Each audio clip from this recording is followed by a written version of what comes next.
Hello, viewers all over the world, wherever you are. My name is Dr. Tony Aje, coming your way again.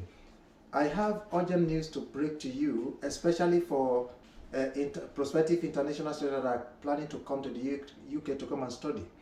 There are two important issues that you need to address very, very urgently to make sure you beat the proposed government policy. The first one, as it stands today, when people come to do their program in the UK, especially master's program, they are allowed to stay for 2 years to look for work, to look for professional work, so that their post-study visa, which is usually 2 years, can be converted to indefinite leave to remain.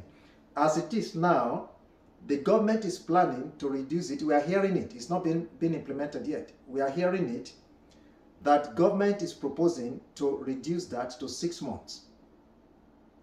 And this was actually stated by the Home Office Secretary, that is Right Honorable Suella Braverman, who, in conjunction, of course, with the program for government, they are planning to slash down the number of the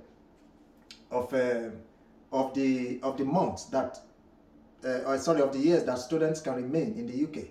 And their proposal is to reduce it from 2 years to 6 months. And if they succeed in doing this, this is going to make UK to be very, very uncompetitive compared to other countries. As it is, nobody knows when they are going to implement it. But news making round shows that there are some important announcements to be made in terms of immigration by March or April this year.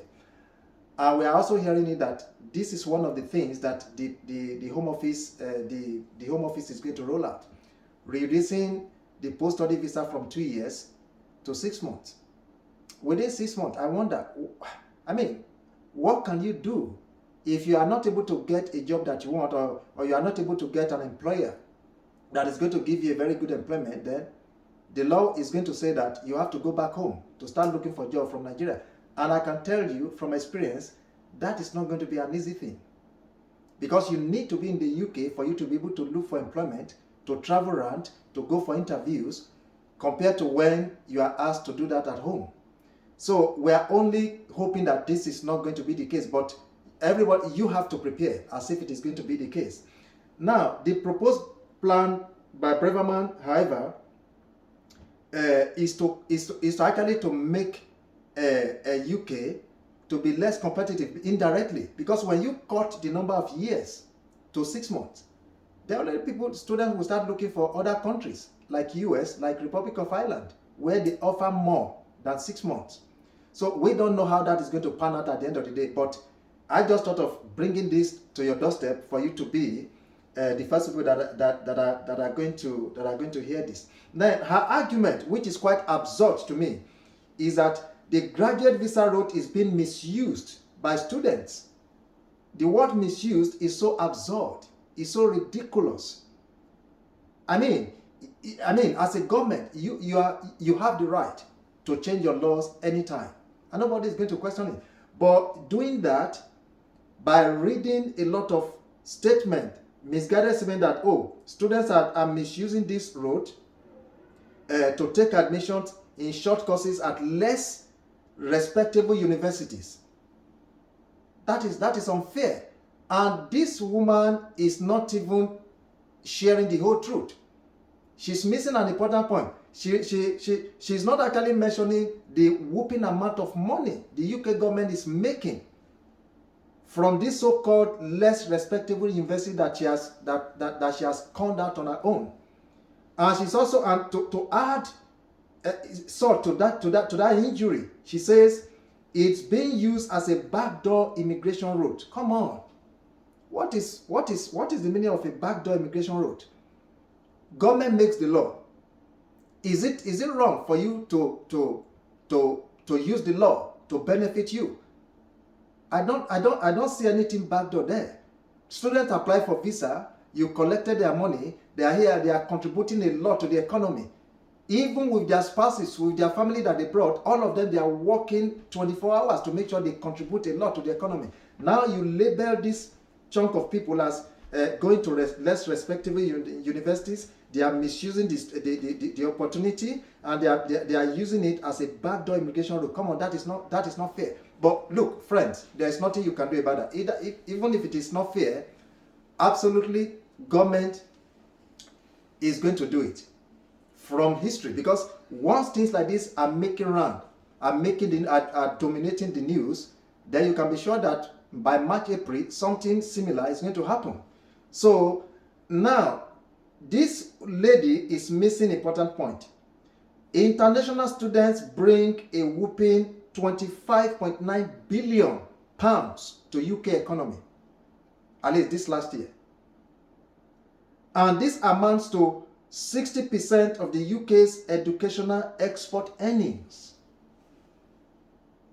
You can't just label these students that are coming because they are using the system to their own benefit. If you know you want to close the loophole, come on, close the loophole.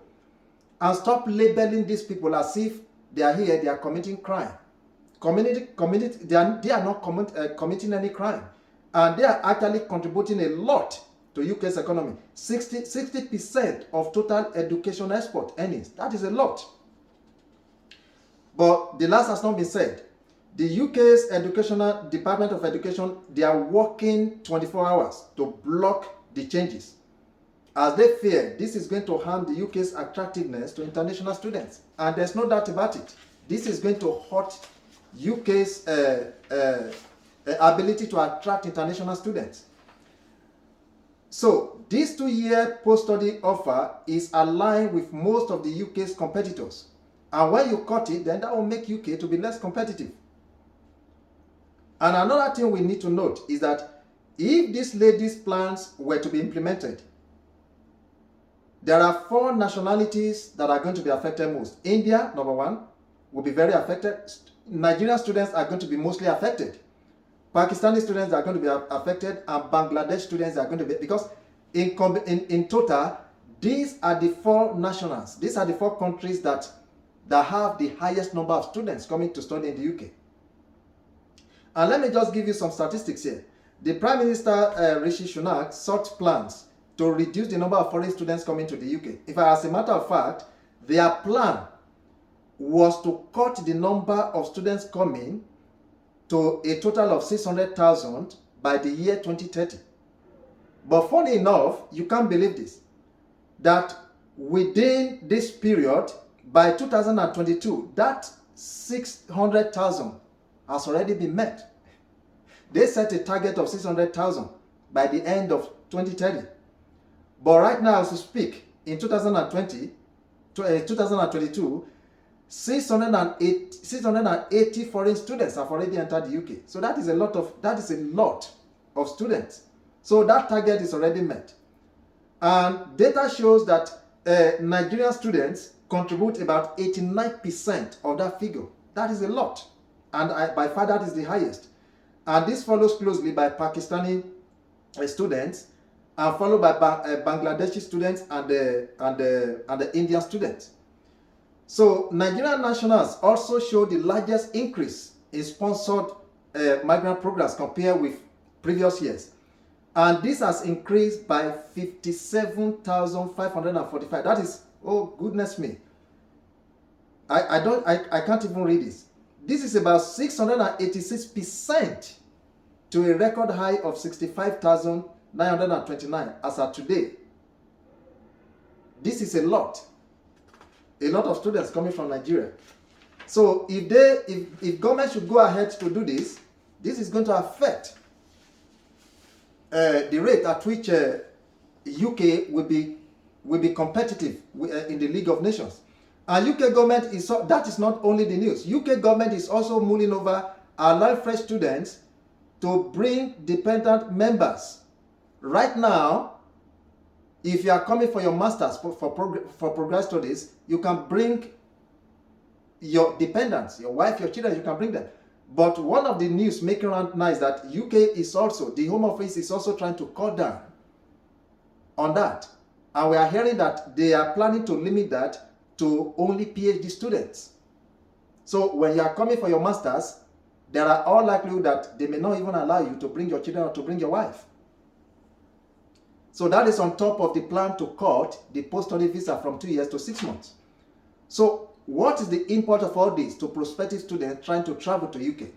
The important thing is that law, if at all government is going ahead with it, is likely going to be implemented by March or April this year. And what does that mean? That means that prospective students should start applying early now. If you want to meet the meta, because once law like this once laws like this come into effect, they normally start. Those that have already applied is no longer applicable to them. So it's going to start affecting to fresh applicants. So that is why I'm appealing to you, those of you that are still interested in coming, all is not lost. All you need to do is that make sure you target the admission for May. And as a matter of fact, admission for May has already started. So you need to start looking for universities, you need to start looking for schools, you need to start looking for money that you want to put into your account for the 28 days, and of course the money you need to put down for your deposit, and of course that also carries on to include the money you want to pay for your course. So these are all the things that you need to know, and that is why I am bringing this information to your doorstep, that in the face of all this, let's assume that the Home Office decide to bring this into law by March or April. If you start applying now, I'm very sure that law will not be applicable to you. You should be able to beat that law. So friends, I'm appealing to you, if you are still interested in coming to study in the UK, make sure you start that preparation now. Start saving your money, start applying for the schools, and hopefully you'll be able to beat it. Well, in my subsequent videos, I am going to bring more about this information to you, and until I come your way next time, this is Dr. Tony Aje on this live on Wisdom Anchor. Thank you very much for listening. Remember to subscribe, remember to like this program, and remember to put on your notifications so that anytime we bring content like this, you'll be the first to know about it. Thank you very much. Until I see you next time, keep believing in yourself. God bless you. Bye.